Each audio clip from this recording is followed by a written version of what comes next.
Bronx Lebanon Hospital Sickle Cell Hemoglobinopathy Network and the New Covenant Dominion Cathedral Church hosted a health fair to provide screenings and information to the public on sickle cell anemia. Within the Bronx and the areas where you have low-income families, the health disparity is an issue.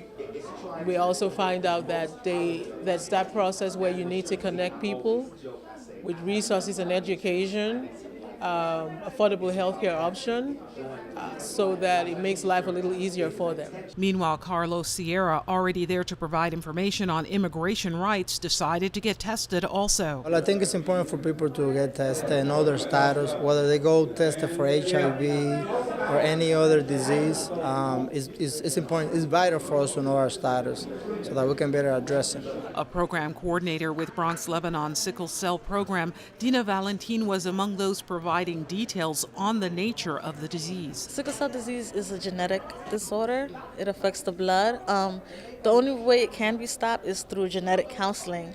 Reach out to the people with sickle cell trait and tell them, okay, if you have a partner with the same trait, you could have a child with sickle cell disease, and there's a way to prevent that. Mark Goodwin is the project's program coordinator. He says the borough has the highest number of cases when compared to the others. He hopes that this event encourages people to get screened. We find that a lot of people actually don't know their trait status. They may not have been born in New York or the U.S., they may be immigrants, or even if they were born here, 20 years later, their parents didn't tell them, they don't remember. So they're of childbearing age, and we're encouraging people to be tested for sickle cell trait. Along with testing for sickle cell, there were other services being provided, like information on housing and health insurance.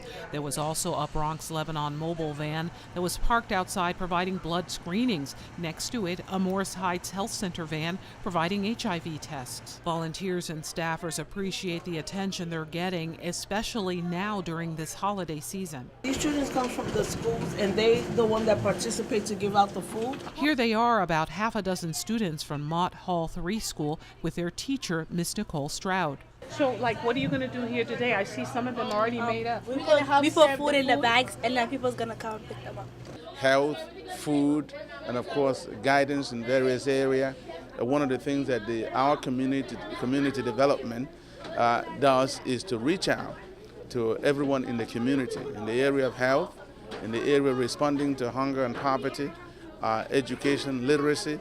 Bronx Lebanon Hospital will be taking the samples they collected back to their lab and will be reaching out to individuals by letter. If you'd like more information on the disease, you can contact Mark Goodwin directly at 718-579-7337. For BronxNet, this is Arlene Makoko.